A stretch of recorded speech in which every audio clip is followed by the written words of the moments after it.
ఆదిలాబాద్ జిల్లా జైనూర్ ఉస్సేగాంలో గిరిజన మహిళపై జరిగిన అత్యాచారాన్ని హత్యాయత్నం నిరసిస్తూ చలో డీజీపీ ఆఫీస్ ముట్టడి నేపథ్యంలో బీజేపీ ఎస్టీ మోర్చా రాష్ట్ర అధ్యక్షులు డాక్టర్ కళ్యాణ్ నాయక్, రాష్ట్ర ప్రధాన కార్యదర్శి రవి నాయక్లను పోలీసులు ముందస్తుగా అరెస్ట్ చేశారు. డీజీపీ ఆఫీస్ కి వెళ్తున్న తరుణంలోని ఓయూ వద్ద మార్గ మధ్యలోని పోలీసులు అరెస్ట్ చేసి నల్లకుంట పోలీస్ స్టేషన్ కి తరలించారు. ఈ సందర్భంగా వారు మాట్లాడుతూ ఇప్పటికైనా రాష్ట్ర ముఖ్యమంత్రి స్పందించి ఉమ్మడి ఆదిలాబాద్ జిల్లా జైనూర్ ఉస్సేగాంలో గిరిజన మహిళలపై జరిగిన అత్యాచారాన్ని హత్యాయత్నంపై సమగ్ర విచారణ జరిపించి దాడికి పాల్పడిన షేక్ ముగ్ధంతో పాటు అతనికి సహకరించిన దుండగులను అరెస్ట్ చేసి ఫాస్ట్ ట్రాక్ కోర్టు ఏర్పాటు చేసి ఉరిశిక్ష పడేలా చర్యలు చేపట్టాలని అన్నారు. జైనూర్లో జరిగిన సంఘటన ఒక ఆదివాసీ మహిళ మీద ఒక ముస్లిం మగ్దుమ్ అనే వ్యక్తి అత్యాచారం చేసి హత్య చేయబోయాడు.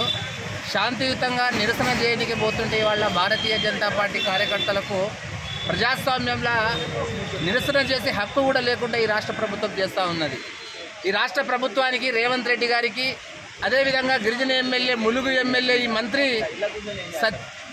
సీతక్కకు మేము ఒకటే డిమాండ్ చేస్తూ ఉన్నాం. ప్రజాస్వామ్యంలో నిరసన చేసే హక్కు ప్రతి ఒక్క మనిషికి ఉంటుంది.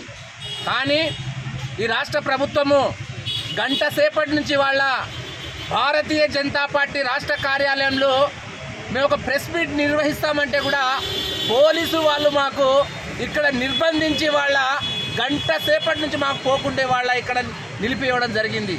అయ్యా రాష్ట్ర ముఖ్యమంత్రి గారు రేవంత్ రెడ్డి గారు, అదేవిధంగా ఈ రాష్ట్ర మంత్రి సీతక్క గారు, మేము ఒక డిమాండ్ చేస్తాం.